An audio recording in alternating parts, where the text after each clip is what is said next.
Good morning, everybody. We're Sports Corner Update.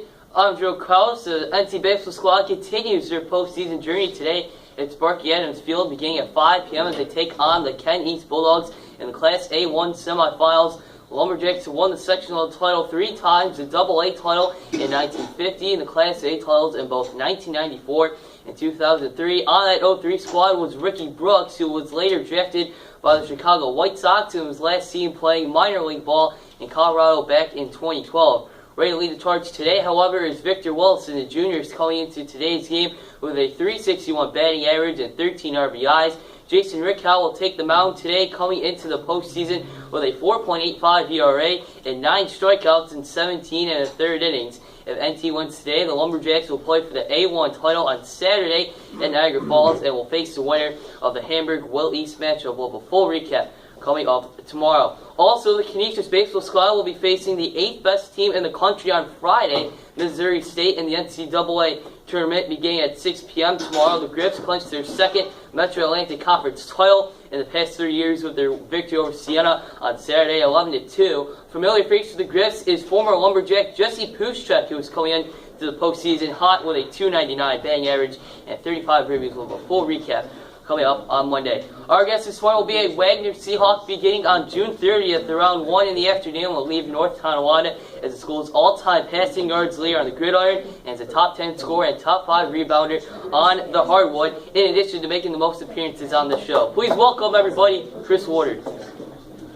Chris, thanks for coming on, man. Thanks for having me. Truly appreciate it. Now, I went through the archives last night. Well, I mean, everybody knows that, the show started basically on YouTube at the Rock. So what we got for you is this picture of our first show. Oh, yeah. All the way back when we were both in middle school. Awesome. So you can keep that. Do you have any good... Hold that up? If you want to hold it up real quick to show our viewers. But do you have any good memories of playing rec ball at all? I do, yeah. There's been some good memories in rec ball. That's where it all got started for me, basketball-wise, and a lot of our friends played there, and it was a good time. That's cool. So your football career was pretty special. The team made the playoffs, this season, first time in 3 years, and like we said, you're leaving as the school's all-time leader in passing yards, rushing yards, total yards, and you scored 53 more touchdowns than me. So, so what are your thoughts on playing NT football? It's been an awesome experience. I wouldn't be going where I am next year if it wasn't for NT football. So they really got me headed in a good direction. I'm glad I got into it. And the basketball team had a great season, as we all know, making it to Buff State, the A1 Finals. First time since 1961 that we made it. What's the one thing that Coach Mellon has taught you over the years about, maybe not on the court, but maybe off the court, would you say? I would say just always move on to the next thing. Whether it's on the court and you make a mistake, you can't really dwell on the past. And that's true to off the court as well.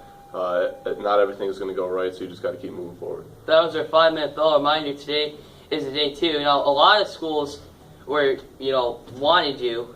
From what I heard, Coach Pilkey, by the way, is now at ECC. He did a lot of recruiting for you and Malik him a lot. So, what made Wagner seem like the best fit for you? Well, first was the academic part of it. That's going to take you farther than sports. So I was really looking into that, and they have a great program for what I want to do.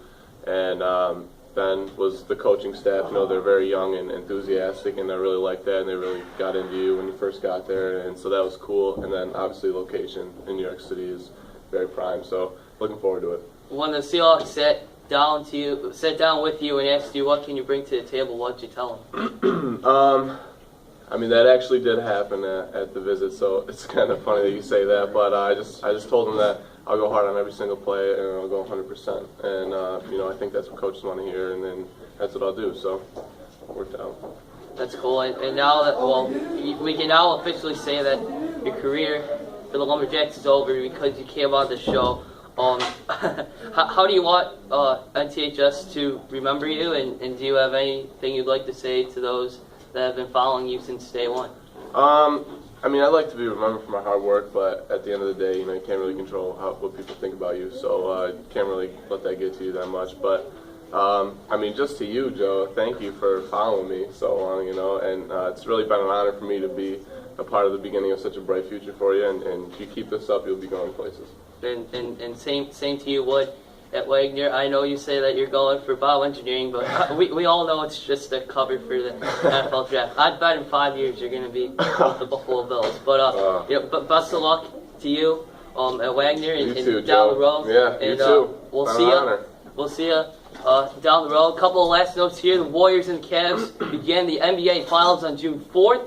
Rangers and Lightning, Blackhawks, Ducks, Game 7 for the Conference Finals Stanley Cup playoffs also begin next week. Coming up tomorrow, we kick off our prom weekend with Delaney Lightbeer joins highlights from NC Volleyball. But for today, it's Chris Woodard going out to Wagner. We'll be back in just a moment. Have a great day, everybody.